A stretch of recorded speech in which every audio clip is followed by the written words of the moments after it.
There we go. So personally, I think there is no perfect right or wrong way of swatching. Your swatch is like unique to you.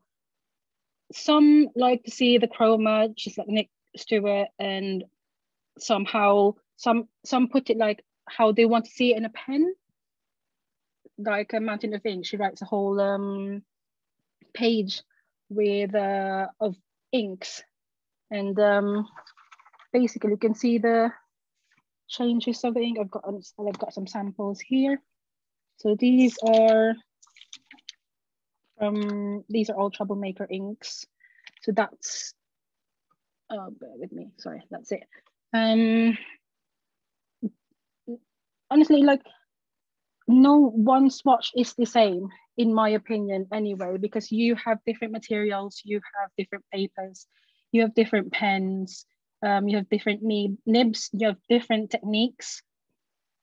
So what I'm going to talk about is how I swatch my inks. Let me see, where is my paper? There we go. Bear with me. I just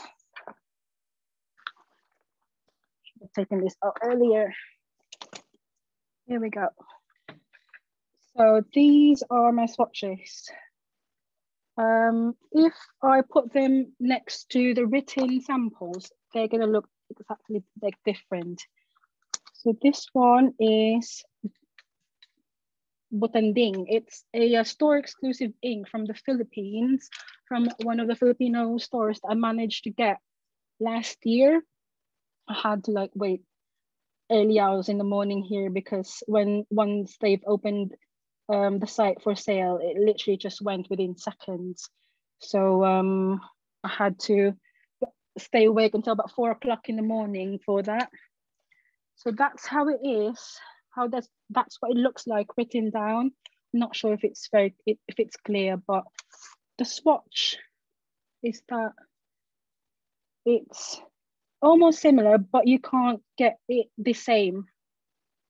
I'm not sure if that makes any sense, but what you do in the swatching and what you write, you're lucky if you can get it the same, but just don't expect the swatches to be what it will look like when you write it or when you swatch it. Because sometimes one of the things that that contributes to it as well is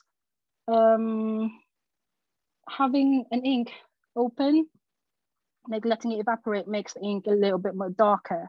So if you've got the ink for a while, swatch it, and then if you've got a new bottle of the same ink, it might look completely different because it's properties of the inks like evaporate or just change completely. So that's the swatches. So what I do with materials I need that I use. So use a glass dip pen. I think this is a number 4 brush. It's just like a regular watercolor brush. A poster nib. It's a dip, and I just glued this up, made it up, and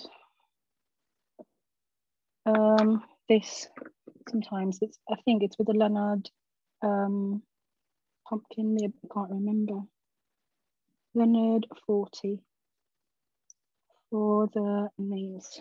Oh, let's just that one again. So the ink that I'm going to swatch is another store exclusive from the Philippines. It's from Scribe in the Philippines, and it's from Troublemaker. It's Pawikan. It's like a green. Pawikan is like a sea turtle in English, and it's like green chroma ink, multi-chromatic ink, I believe, but I've literally just got it from the post today. I ordered this ink 25th of January this year, and I've literally got it today because no other post from the Philippines would let us send inks from the Philippines to the UK because it's like liquid, they won't accept it. So the things that I go for getting all these inks is it's a long story, and it's borderline obsessive, if I can tell my other half. Yes, no, I've actually, it wasn't posted. I've actually asked a friend of mine to bring it over to me from the Philippines. And she literally just posted it yesterday and I got it today. So perfect timing, and I can use this to swatch tonight. And I've got the City of London set from Blue Black as well, together with the same post. So if anybody's not familiar with it, it's a store exclusive ink from Blue Black in Korea. So I ordered this in the Philippines January of this year as well. They were doing a group buy, and well, I'm a magpie, as to quote Jodo, when it comes to like exclusive inks. So I've literally just got them. I'll try and swatch them, a few of them later on if time permits. But with this, this is how I do my swatch. I start with writing the name of the ink at the bottom. It's just easier to write it first before swatching it, because I'll just find it easy like that. Usually with the bottled inks I get, I decant them into smaller pots, but since I don't have time for that right now, I'll just go dip straight into the bottle. So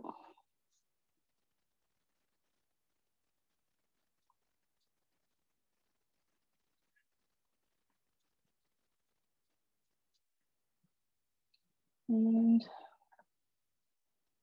we can.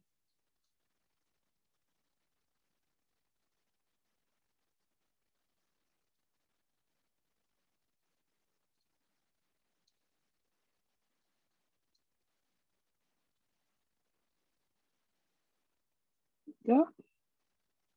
Literally just dip it in water, wipe it with a rag that I've had for a while now. And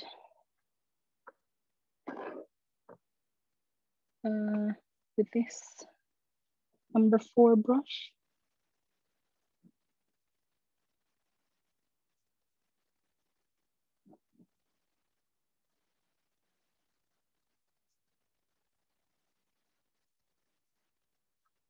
I turn it around. I'm a bit of an OCD, so I like an almost perfect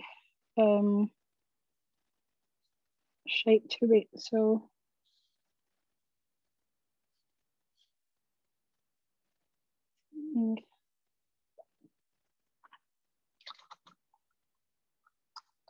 that's how I do my swatches on these cards. I forgot to mention, these are Buckingford 300 ink. Here we go. 12 sheets, can't remember. CP acid free archable watercolor paper that I got from the range. Not sponsored, I just like it. Yes, it does look like a darker sea glass. Let me go grab that and I'll put it next to each other. To be fair, it look almost the same to it, but it does look a bit the same, doesn't it?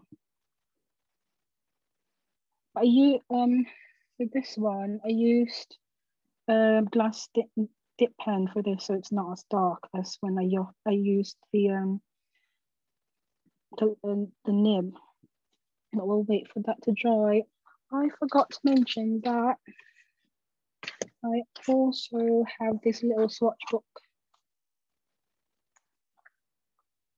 This is with the Tomoe 60, I think.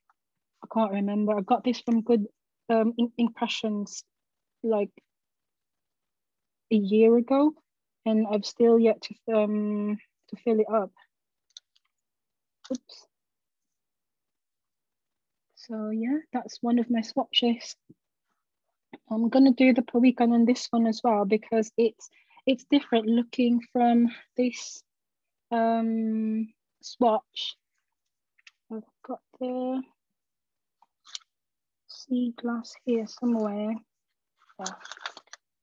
We got, I'm not sure if it's clear enough, but it looks absolutely different on a Tamori paper compared to the Bockingford watercolor paper.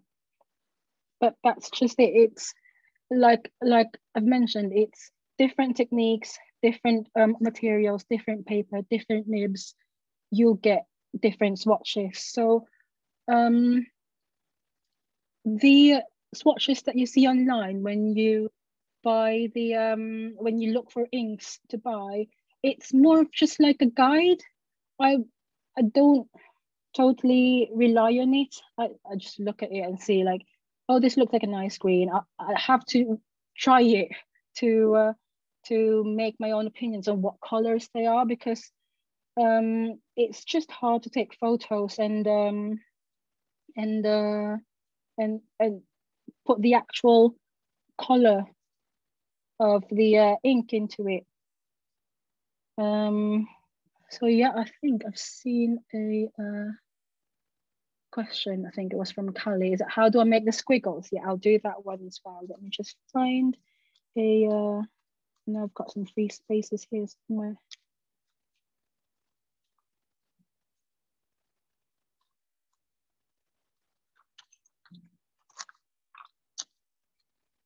There we go.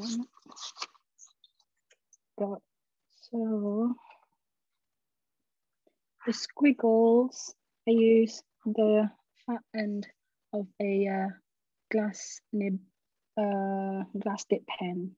So what we do is I write the name first.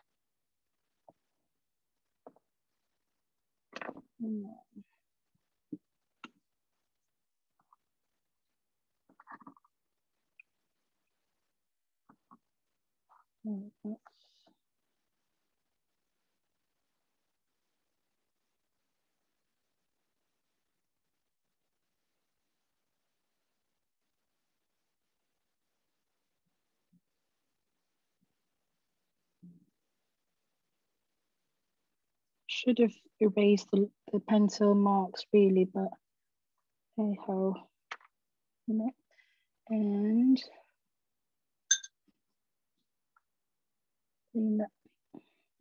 And for this line here, what I do is get some bits.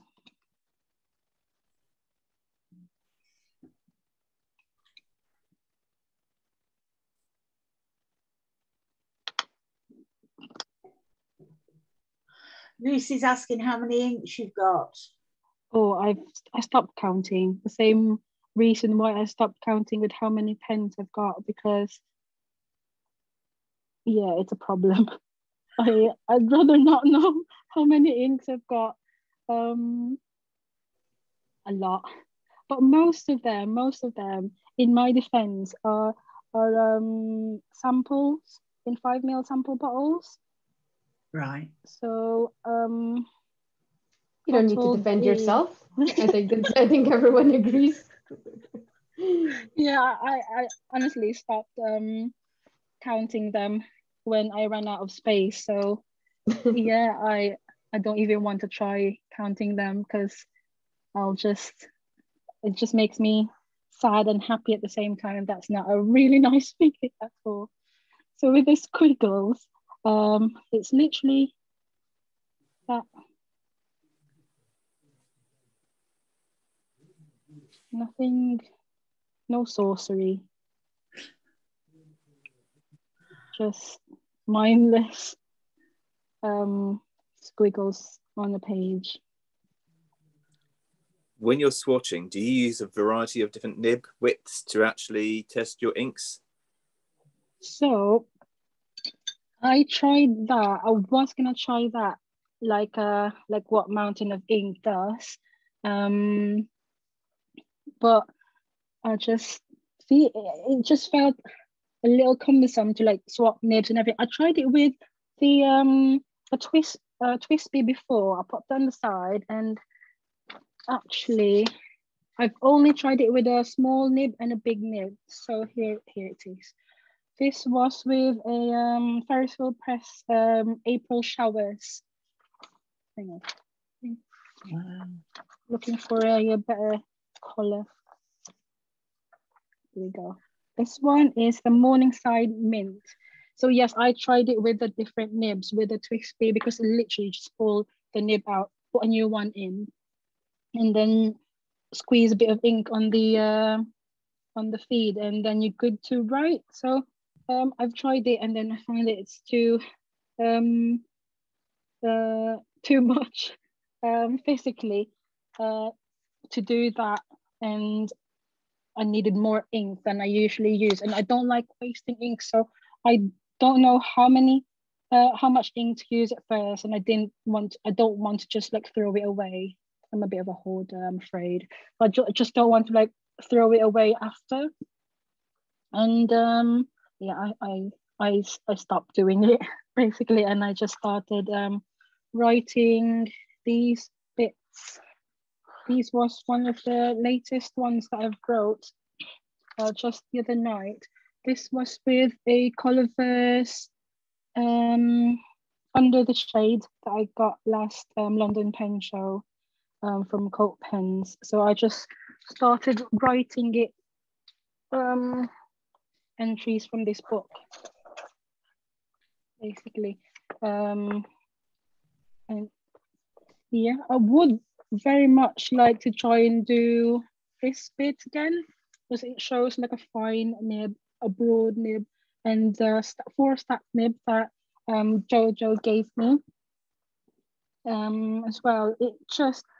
The 4-stack nib, it just looks like the broad nib zoomed in, if I'm making any sense at all. Yeah. The shading is really in your face, which was really nice, but I'm not sure if you can see like the difference. At the start it will get dark because that's where all the inks are from, and then throughout the bottom it'll go lighter, and you just have to continually like push some more ink on the feed or dip it. But yeah, no again, no swatch, no written is the same. Depends on how quick you write as well, how slow you write. The slower you write, the more the ink will pool, and the more that it'll make it look darker. The quicker you write, it makes it more less time for the ink to pool and makes it a little bit lighter than when you write slow, in my opinion anyway. But yeah, I think the Pro Weekend is starting to darken. It doesn't look like sea glass at all. It looks like a darker sea glass. But let me see if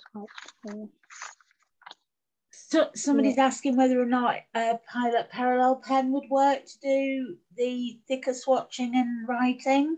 Yeah, it does. I've tried it before.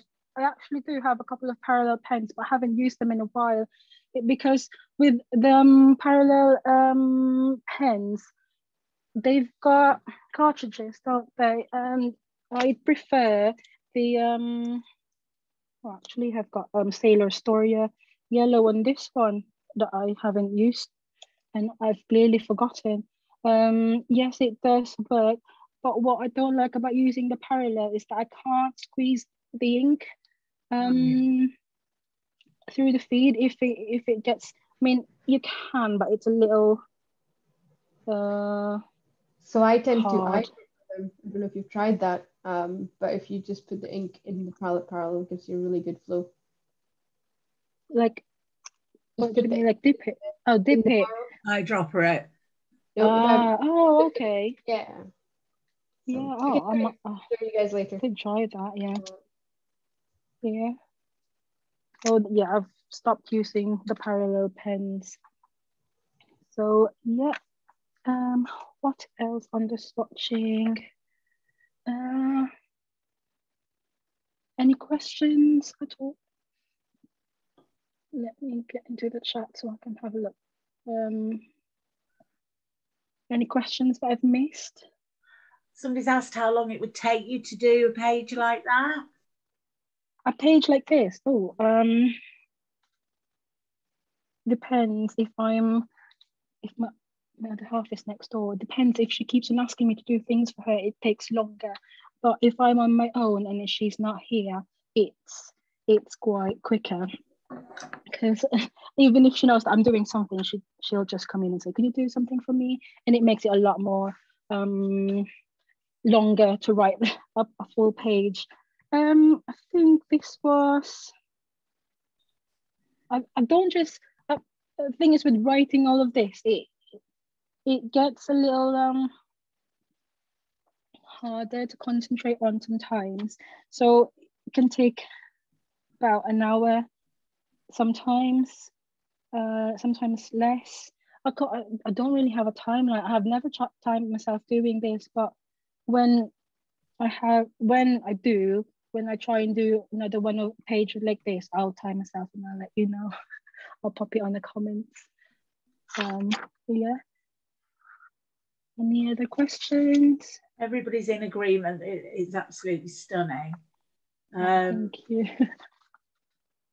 How long have you been doing this type of calligraphy?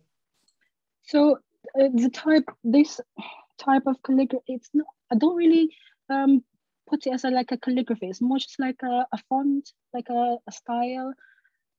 I've started getting into it when I finished college in 2011, and I was basically like a professional bum. So I finished college, got my license, but I couldn't work as a nurse in the Philippines straight away because it's just really hard to get a job there as a nurse.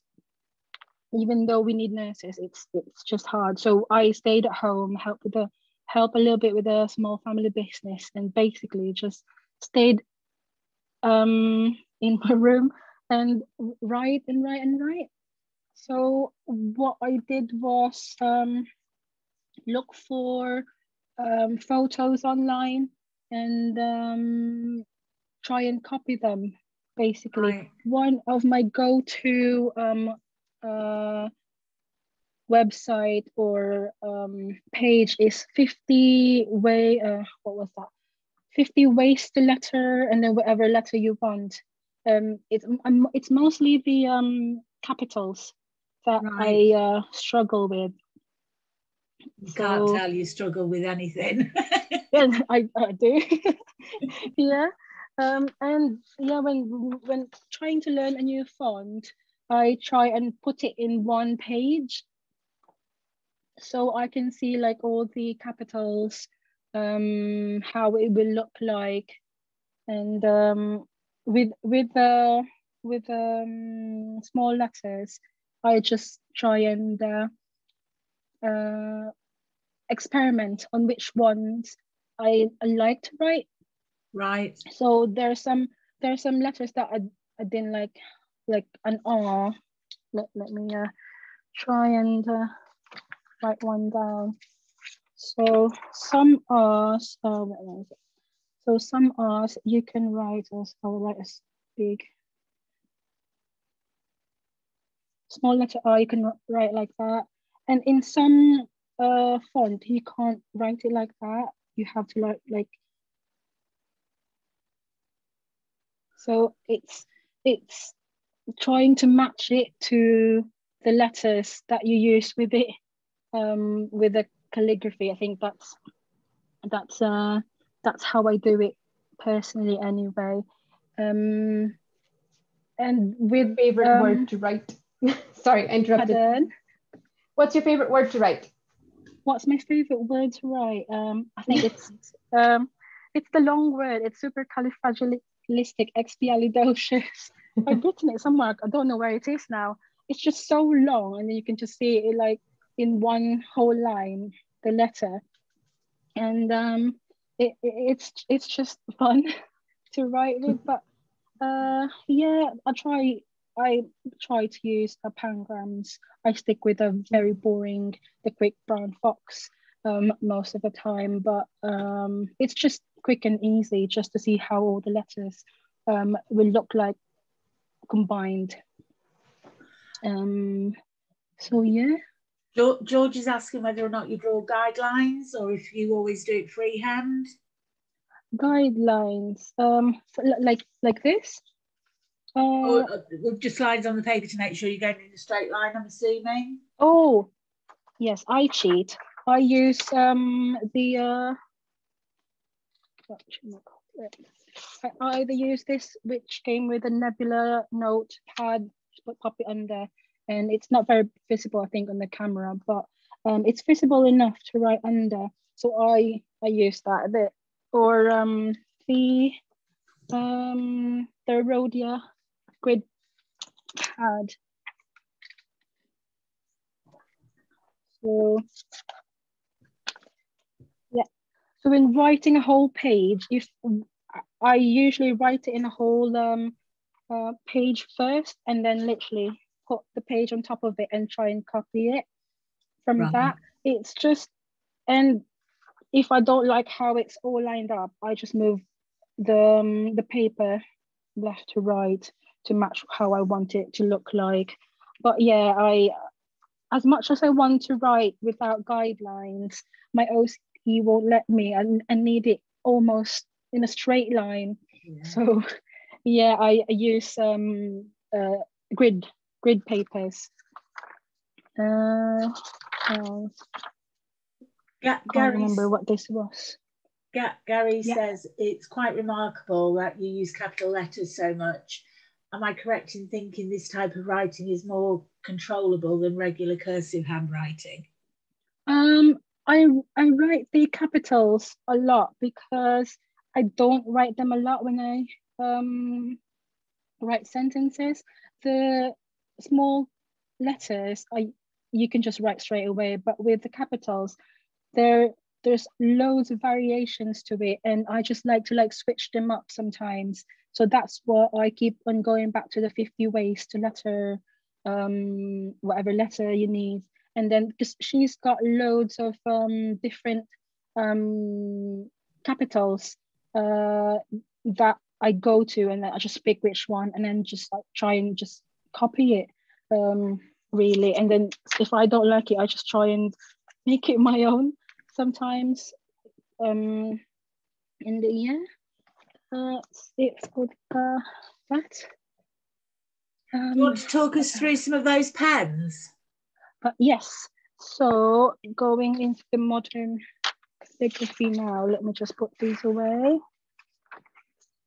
So a few pens I've got are, half of them are the pens that John very kindly lent me from Pen Sharing. So if you don't know about what Pen Sharing is, it's a website that John runs, which you can hire pens, basically any kind of pens. I think John has got them all, honestly. So I've got,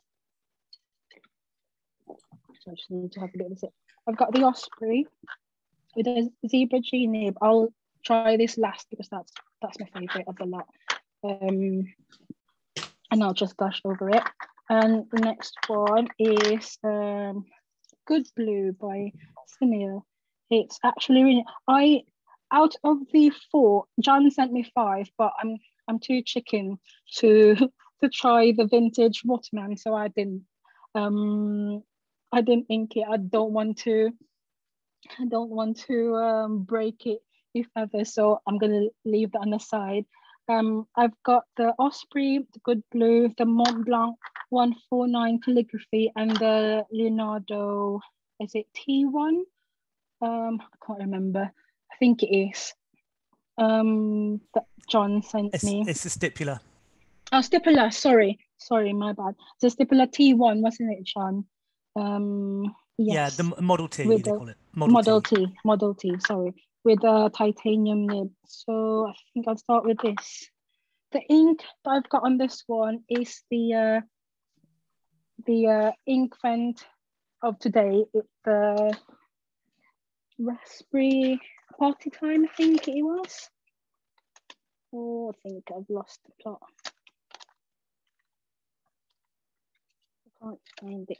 bear with me while I find ink goes with it.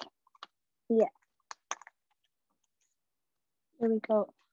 But hopefully everybody's opened their ink pen now. So this is for today. It's party time.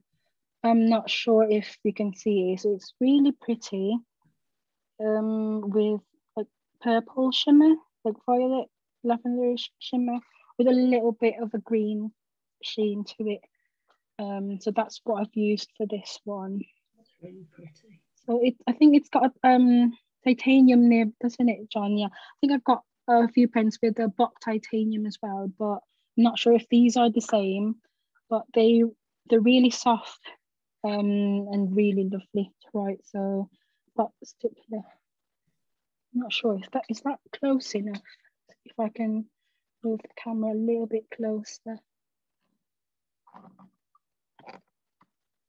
There we go.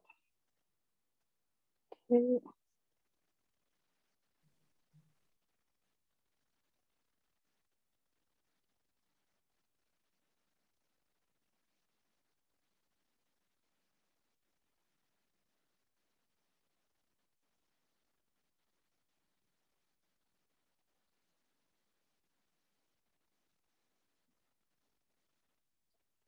Go. So it's really soft and I'm afraid to like really flex it, but you can see a really good line variation with this. With modern calligraphy, I see it, or I understand it as is that you make it your own, because it's like my take on it anyway, is that I try to make it mine. So I look and look and look for inspirations and then try and combine them into one, like a font, basically. That's what my take is with modern calligraphy. So I really like, it's really soft, this nib, and there's you can see the line variation. So with this, writing with calligraphy is that if you want to see the line variation, obviously upstrokes are thin, or you barely like touch the paper, literally just touch the tip of the pen on the paper, and then it's when the downstrokes that you flex it, so you can see the thicker and the thinner lines when writing. So that's the stipular. Next one is the Blanc 149 calligraphy. This one is really, really soft as well. I feel like I should get one, but I'm not sure if I can afford it, but I'll try it as well. It's inked with the Troublemaker Botanding. So, and let me write it first. So, really soft. You may be interested to know that the 149 calligraphy is now coming back into stock again into shops. So if you do want to get one, they are coming back into stock again.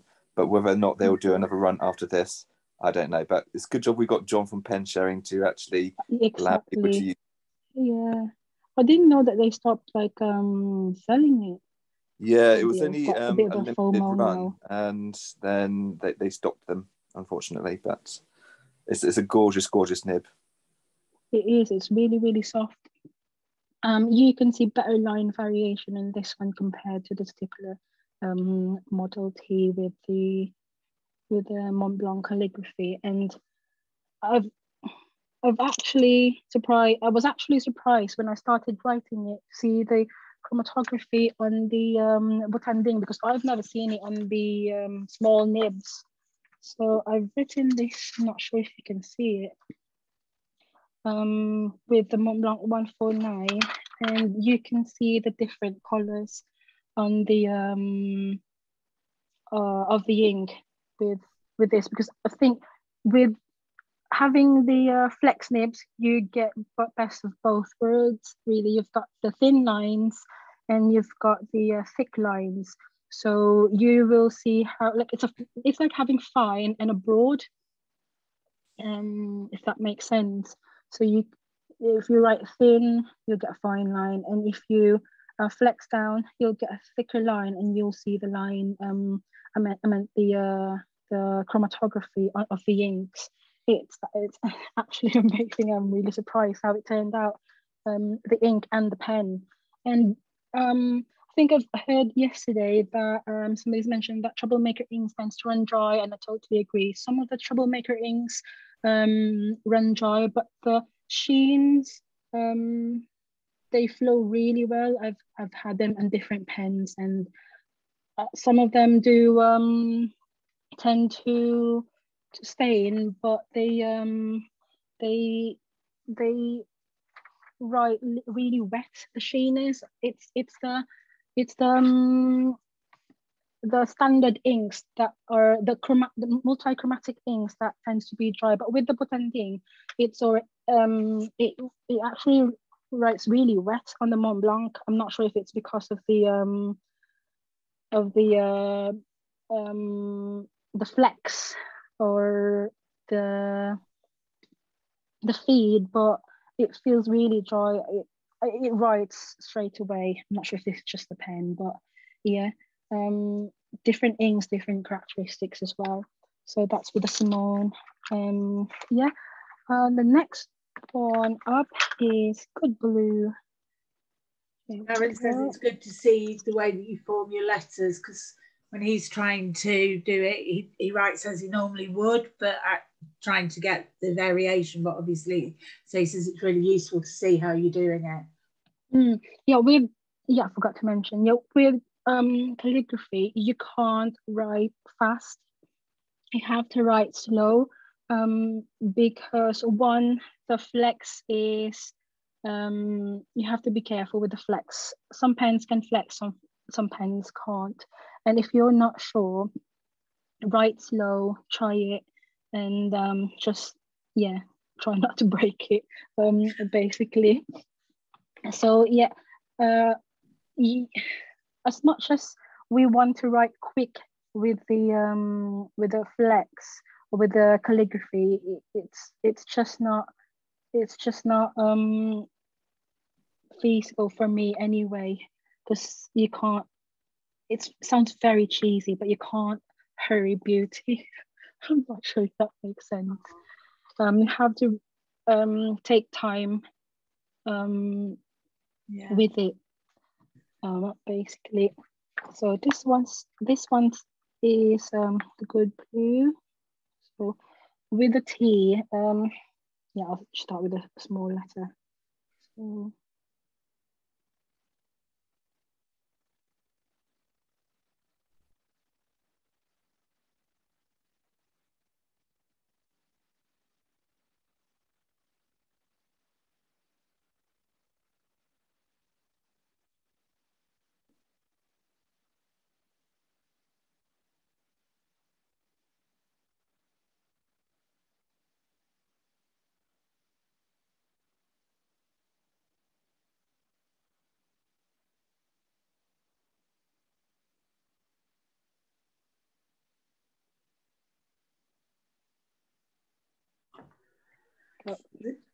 There's a few people, and I'll add myself into it, who say that they could just sit and watch you write. Oh, thank you. It's actually really therapeutic writing as well. Going slow. It calligraphy writing forces you to write slow and just really slow down, really. So yeah, thank you. So this is with Janelle's Good Blue with a Flex. I think this was with a this is with a ebonite feed, wasn't it? I used it just to accommodate the ink as well. It's inked with Vinta, Greenwich or us. And that's a flex nib as well. It is, yes, a flex nib. I think I'd recommend this to beginners because it has got the it's stiff. It's stiff, but I think it's better for beginners to write to start with a stiff flex rather than jumping straight into a softer one such as the G nib, because you really would want to try the control first, see how you go up and you go down with a stiff nib. That's actually really helpful for me anyway. I'm not sure if it's going to be the same experience with you guys, but I'd recommend a good blue for beginners, if you wanted to start with a modern calligraphy. It's really nice. And the ink flow is really good with ebonite feed. So yeah, I'm really quite impressed. I think Sunil's going to talk tomorrow as well. And the last, Anna's asked a really important question. How are you not covered in ink all the time? I actually don't know. I did have some on my index finger the other day, because I forced a bit of ink on this and it just went into my finger. But yeah, I just try to not spill any ink, because I feel like it's a waste if I spill it even on me. I just feel like it's a waste. It's the hoarder in me. It's sad, but I try not to spill at least a drop of ink when I'm writing. So that's the thing. That's how I avoided not being covered in ink all the time. Yeah. So this last one is, sorry, is there any other questions? I'm just going on and on and on and on. No, I think we're right at the moment. Okay, so this one I think is the favorite of the lot.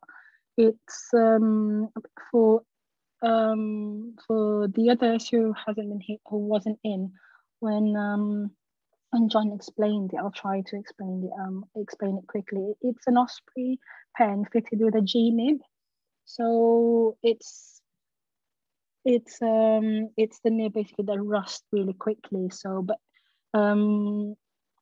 he mentioned about, I think you have to help me with this, John, if that's okay. I don't want to like quote or say something wrong.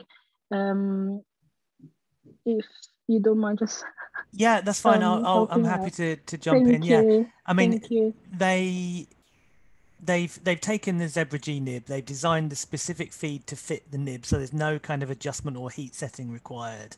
They sit together, they slot into the special nib unit, and then they've got a special kind of really wide mouth converter sort of for maximum flow into the feed. As well, they've got a stainless steel nib unit, again with an ebonite feed. So that stainless steel nib unit is sort of smaller. There's not as much flex as with the Zebra G, but that one won't degrade at all. And then finally, they have like a bog standard steel or gold fountain pen nib. So you've effectively got like just easily interchangeable nib units with the one single pen body. So that's the really nice thing about the Osprey pen. The one that Kamille's got is actually an ebonite pen. They do a range of nice acrylics as well. It's kind of big, it's chunky, it's a nice size. It's just a good pen for, you know, various kind of uses. Yeah, thank you very much, John. I couldn't have explained that better. So I started with as I mentioned earlier, with my writing and calligraphy bit with a G nib.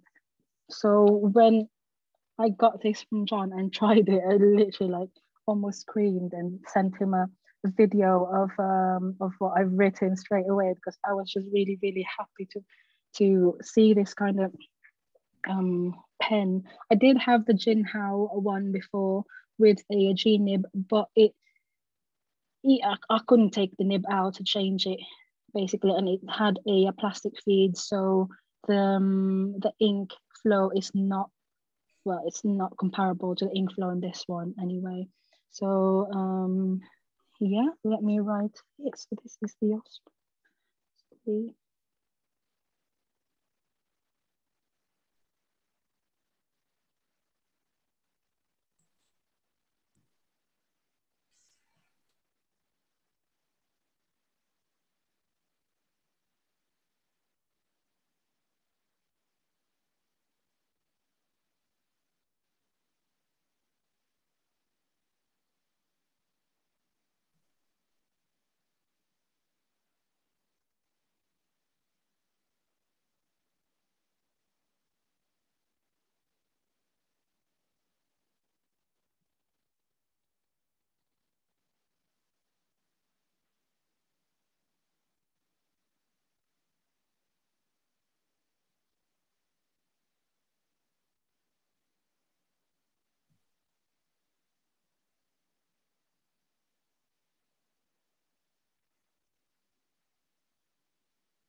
Yeah. So that is with the G-nib. I'm not sure if it's clear enough, but the line variation compared to the other three is just, yeah, it's just really, really thin and really, really good. And it's really, really soft. Lots of release. It's, yeah, I really need to get one of these. I'll have to message John again to see how, I'll have to check that website that he mentioned. And yeah, I really like it. And I've promised somebody, I'm not sure if she's on, Julia, that I'm gonna write her name on the envelope that that I'm gonna send out on for the alphabet game. So when writing on an envelope, sorry. Sorry, is that a Zebra G titanium nib or is it a standard nib? I think it's a gold. I'm not sure. John, you have stainless. It's just steel. It's just steel. It's not even stainless steel, but it's not gold for sure. Yeah, I've only used like the stainless, the steel ones, but yeah, it's really nice. Rachel says, and actually I found the same with the G-nib, that it's really scratchy. Do you find that? Yes, it is scratchy. I've been using the Muji paper that I've just got a couple of days ago when I went to Birmingham, and it's actually really, really nice paper with calligraphy nibs, with the G nib, because it's really, really thin. The tines are thin. It is that's the downside for having the thin lines, is the scratchiness, because it's basically like having a fine nib, like a fine sailor, extra fine sailor, sorry. You've got the feedback almost the same as that, more scratchier on the G nib, obviously, but yeah. So what's that paper that you got? The Noodler's Black, the ink. No, sorry, the paper that you're using. Oh, the paper. Sorry, it's a Muji A5 paper that I got. I don't have the packaging, but it's a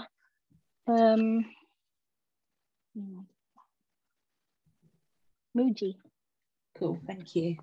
Yeah, they've got shops in everywhere. But I popped them in these. So it came in a whole packet, like a 90 pages, I think. So yeah, the paper is really soft, really smooth. I didn't have a lot of catch with the nib, which was really good. And the back, it's actually, and I think it's just the how the light shows it, but there's no bleed through. Yeah. Cool. Yes, what was I gonna write? Oh yes, Julius. I almost forgot. Yeah. So when Writing with envelopes. I've literally just finished writing a work colleague's not sure if that's working. I've literally just finished writing a work colleague's wedding invites. So I had all the set up and it's on A5, so it's perfect like set up for me. So with that, I tend to write it with pencil first, just so I know how to space it, make sure that I don't go over the envelope. So write it with a paper, with a pencil, and then just almost trace it, or if it feels like I need more space, I just start a little bit before where I started it anyway. So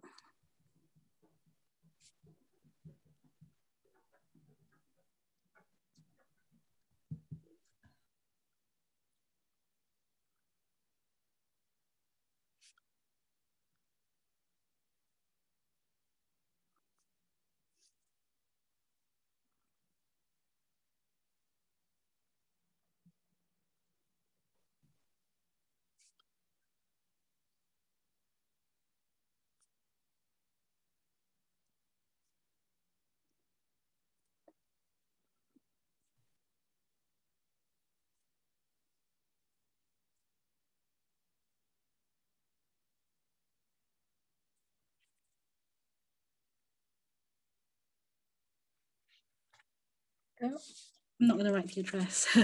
So that's it. And then just wait for it to dry and then erase it, but very lightly, because when I did the envelopes last night for the other letters, I found out that because of how scratchy the nib is, when I go over the thick lines, it tends to like separate. I can't remember the word, but when I try to erase it, basically bits of the paper came off as well. So it sort of bubbles up. Got really have to do it slowly. That's it. Here, I think I've lost my no.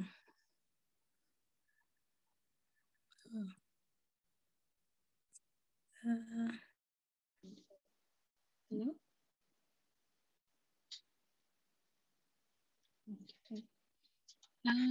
Yeah. Has anybody got any questions? Do you want to take yourself off mute and ask?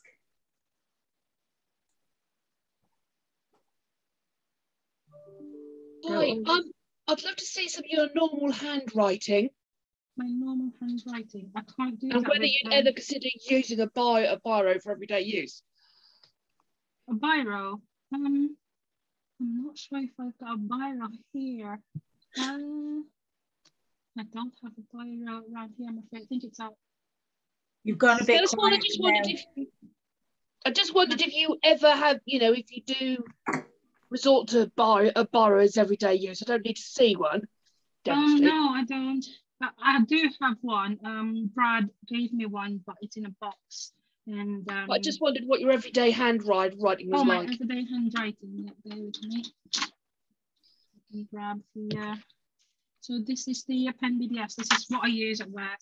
Oh, actually, no, I've changed it to this.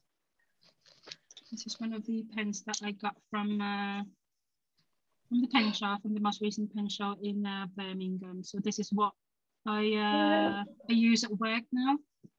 I tend to write prints. Coming in the post to me as we speak. What is that? Sorry. Parker 180, isn't it? Could be a classic. I think it's a classic. Parker classic. I can't remember. Yeah, I tend to write on it or print at work. It's just quicker. So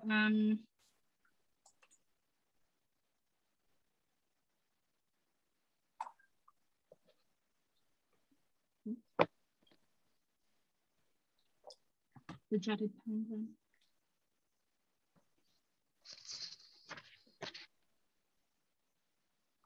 Do you always write in capitals? most of the time,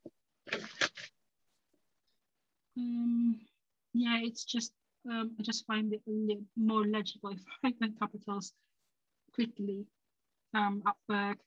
So yeah, that's my very quick squiggle.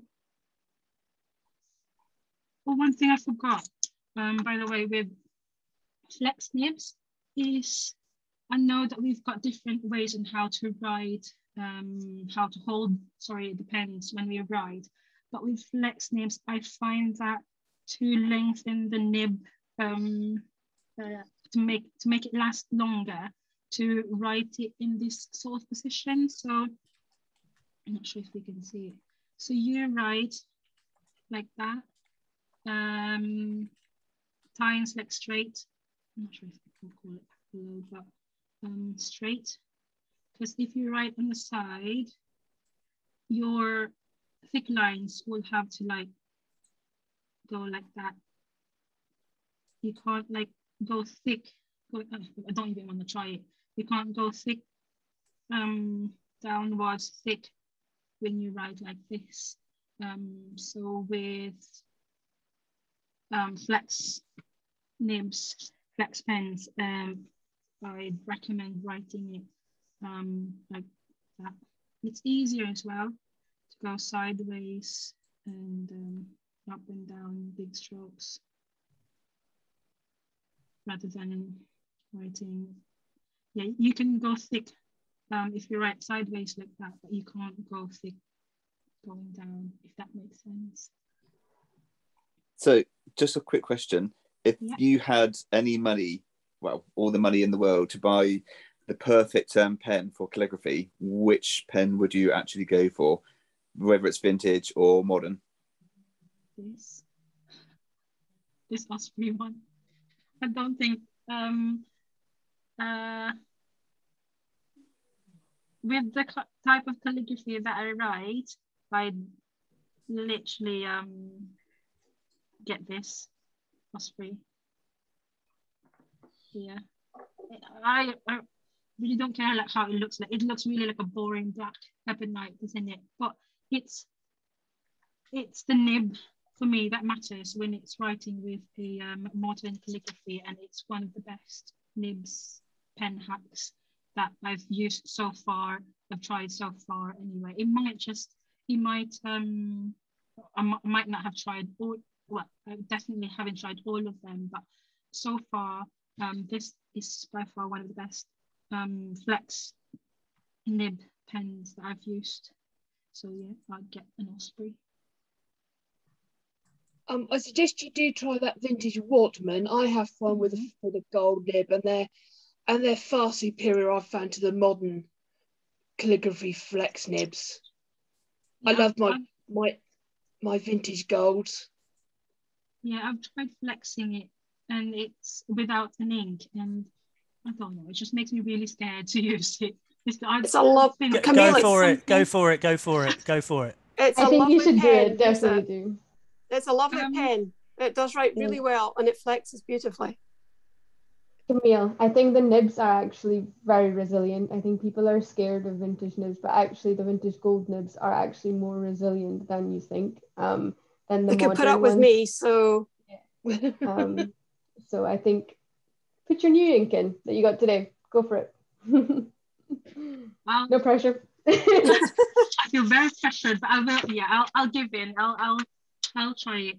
Am I right to use this ink on it, John? Yeah, absolutely fine. Yeah. So, and I think I've only used a leather pen before once, and I'm not very familiar with either because I'm just scared. So that's it. So just pull the lever down until down. Yep. Like or that. out. Yeah, exactly. Yeah, so pull it out, and then so pull it further. Inside. Exactly, till it's about 90 degrees.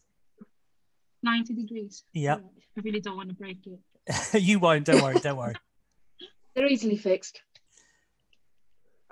So when the lever's at about 90 degrees, then slowly just sort of push it back up into its proper position, and that will release the sack, and it will just suck the ink up into the sack. I think I've done it.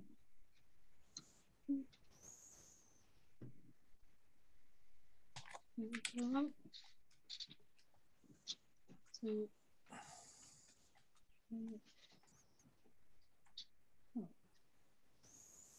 right.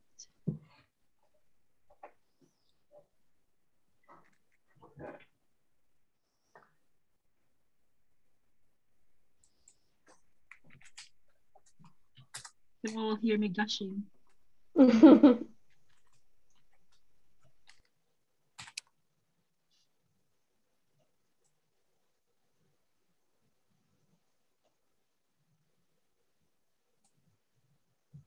Oh, yeah. Good, right? Yeah, it's really, really good. I think this is really a second to Oh, it's lovely, yeah. to the Osprey. It's much softer, right, as well? Yeah, very, yeah, definitely a second to the Osprey. That's really soft. Very nice. Forgot to share this one as well. So that's the whole page of the Osprey that I've written. I've got a really old Mentamore, which is actually, it's all battered and bruised. The clip is missing. The brass rings are out of shape. But oh, the nib. Just right. I have a Mentamore and it's lovely. Yeah. That page is amazing with the Osprey. That looks phenomenal. Yeah, yeah, the G nibs are just really, really nice. Yeah. But try lots of the older gold flexible nibs. They are nice. I did have one which was splattery, which I had to return. Yeah, I think that's one of the things that I'm going to look out for the next pen shows, because I've just started with this and this, and yeah, I might look into the flex nibs next pen show. I have a 1920s De La Rue pen and it's got the best flex ever. It's beautiful. Well worth looking for a vintage. Yeah. That's it. Oh, any other questions or anything else I've missed? We'll both try now. I was just asking earlier if you got somebody's done a link. Lovely. 50 ways to letter the alphabet lettering worksheets. I think that was Gary. Thank you very much. Yeah, it's literally I can't remember the whole web page, but every time I need to check, I've literally just typed on Google 50 ways to letter, right, and it's one of the first it's one of the first pages that'll turn up, so it's quite easy to. It's much darker. Yeah, it does. More like pink, more brown, pinky brown than the sea glass, isn't it? Yeah, beautiful. It's nice. It does. So, do you have a favourite ink?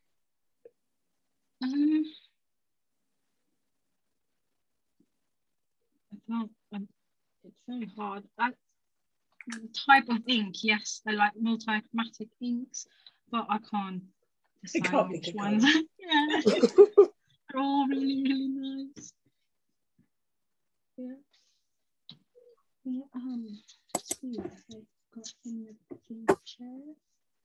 Anybody got any more questions? It's not a question, but I was just going to say, actually, if anybody is interested in the Osprey, obviously you can either get hold of it through me to try it, or I actually have got a discount code for ospreypens.com if you want to buy direct, and the discount code is pen sharing, all one word. Thanks, John. Is that link available on the Phantom Pens UK Facebook group on the pinned topic? It isn't, no, because nor usually my discount codes are kind of only available once you've actually sort of, tried the pen through pen sharing. But I'm just making this one available tonight because obviously Kamille has just given such an incredible demo of it. It's just mind blowing, basically. Mine's a more general question about Tomo River. What's the best successor? Because I'm hearing they're stopping making it. Does anybody know? Yeah, I think the successor is literally called the successor, isn't it? Yeah, Is it I was just really? gonna say that they are making a successor, but I don't think there is. So I'm a paper connoisseur, I guess, a little bit, but I'm sure there are other people in the group who know a bit more about it than I do. But essentially, there isn't exact same paper available anymore. There isn't really a successor. They are going to make one, but it's going to be from a different supplier. And from what I've heard from Japanese paper makers, or even Japanese in general production, they're very strict about how they make it, and they have a very strict quality control. So even if the supplier is changing, they can't have the same name or the same to it. So good impressions. So the notebook that Kamille showed, the shop owner Nuria, she's really good. She's really knowledgeable about it. So she's my supplier. Your go-to. Yeah, so she's getting some new Tomoe River in stock as well. So if you want, reach out to her. Yeah, I will do. Thank you. I highly recommend also checking out Inky Rock's YouTube channel, because she did a review. Yeah. She did recently a review on the new paper, which she managed to squirrel off some samples of. So yeah, and she liked it. She liked the new one. Good. I'll look it up. I like her stuff. I've never used Tomio River. When I've looked it up, it's always been really pricey. I just wondered what all the fuss was about. Because it's a really nice thin paper. Spend a lot of money for a paper I don't like. It is expensive. So open and honest, it is more expensive than most papers out there to get a notebook of Tomoe River paper. But it handles ink really well. But as you can see, Kamille just used a different kind of paper, which performs just as well, I assume. But it's really nice. First time I've used it, but it's really, really probably nice. Half the price, or just less than that for the number of sheets. I think the 90 sheets I got for 10. I think it's 10 quid for the 90 sheets. I'm not 100% sure, but it's about 10 quid. Yeah. I'd say it depends what you want to use your paper for. If you're doing swatches like that, then and you want to see the absolute best of everything a particular ink can do, then probably Tomoe River is. I'm no expert, but everything that I've looked, like Mountain of Ink and all the other reviews, that's where you will get the best qualities of the ink to come out. But if you are using it to just letter write or note take or journaling, then I think there are maybe other and money. It all comes down to what are your priorities, doesn't it? Do you have a lot of time and not much money and not many inks, or do you have a lot of fairly expensive inks that you'd want to show their absolute best qualities? So it might be worth investing in what appears on the face of it to be more expensive. So I think it's a little bit how long's a piece of string, but first off, what do you want to use it for? What do you want to show off? And then what's your budget? But if you can persuade friends and family to buy you some new old stock Tomoe River, I think you wouldn't go back. I love the stuff, but I do use others as well because of the cost. I think it brings out the shading. Certainly the multi-shaders, they leap off the page where they wouldn't on a normal sheet of paper there. It's amazing. It makes such a huge difference. And the sheen, I've noticed. Yeah. I would say if you can get one to swatch and just to see what your ink can do, and then you can decide whether you want to write on it every day. I personally never used to write on it every day, but recently I started and I kind of can't go back now. But honestly, there are other affordable papers. I don't use it for work because I find it too wasteful to use it for work. I use like a Rhodia notebook or even something cheaper that you can find. But essentially, it is worth trying. Definitely, I would invest in one, and then you can make your own mind about it. Just before we carry on chatting, I'm just going to stop the recording.